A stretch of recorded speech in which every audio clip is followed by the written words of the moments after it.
शुरू अल्लाह के नाम से जो बड़ा मेहरबान निहायत रहम वाला है।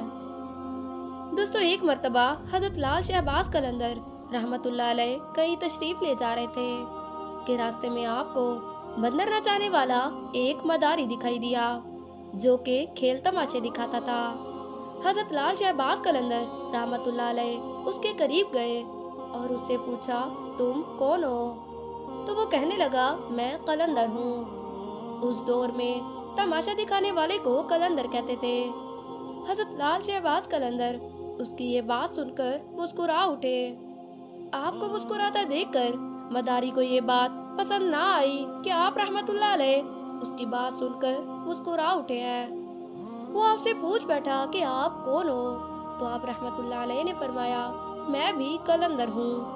वो मदारी बड़ा हैरान हुआ और कहने लगा कि आपके पास तो ना कोई बंदर है और ना ही कोई डुगडुगी, आप तमाशा कैसे दिखाते हैं? इस पर हजरत लाल शहबाज कलंदर रहमतुल्लाह अलैह ने फरमाया, पहले तुम अपना तमाशा दिखाओ, उसके बाद हम अपना तमाशा दिखाएंगे। आपका ये फरमान सुनकर उस मदारी ने अपनी डुगडुगी उठाई और बजाने लगा। उसकी आवाज सुनकर वो बंदर नाचने लगा।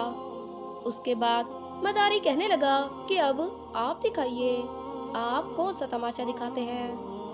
हजरत लाल शहबाज कलंदर रहमतुल्लाह अलैह ने जब उस मदारी की बात सुनी तो पेड़ों के ऊपर खड़े हो गए और मदारी से कहने लगे कि तुम नीचे से गुजर जाओ, मगर याद रखना आगे जाकर वापिस कभी मत पलटना। जब वो तमाशा दिखाने वाला मदारी आप रहमतुल्लाह अलैह के नीचे से गुजरा तो नजारा ही बदल चुका था। वो सूरज की धूप और ना ही वो गर्दो गुबार, बस सामने सब्जा ही सब्जा और खूबसूरत पहाड़, मौसम न ठंडा और ना ही गर्म। वो मदारी अभी इसी सोच में था कि उसने देखा एक बहुत बड़ा लश्कर घोड़ों पर सवार होकर उसकी तरफ आ रहा है। उसने लश्कर को देखकर कहा कि आज मेरी जान गई। इतने में लश्कर उसके पास पहुंचा। उनमें सिपा सलार बाहर निकला। वो मदारी कुछ कहता कि उससे पहले सिपा सलार बोलने लगा कि बादशाह सलामत, आप कहाँ गायब हो गए थे? हम आपको कब से ढूंढ रहे हैं। आपकी सल्तनत आपका इंतजार कर रही है।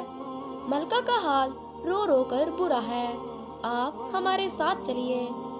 वो तमाशा दिखाने वाला मदारी घोड़ों पर सवार होकर उनके साथ चल दिया।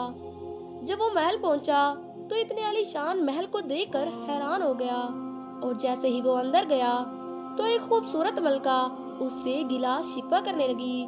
कहने लगी कि आप कहाँ रह गए थे? मैं आपके लिए इतनी परेशान थी।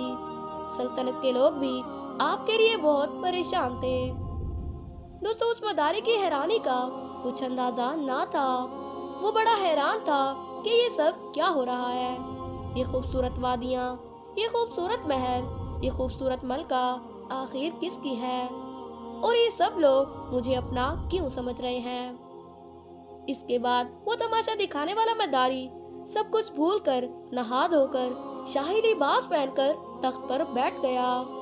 वक्त गुजरता गया, बच्चे हो गए, अब बुढ़ापा आ गया, जिस्म से जान, मुंह से जायका चला गया, यानी कि वो इंसान बुढ़ापे की हद तक पहुंच गया।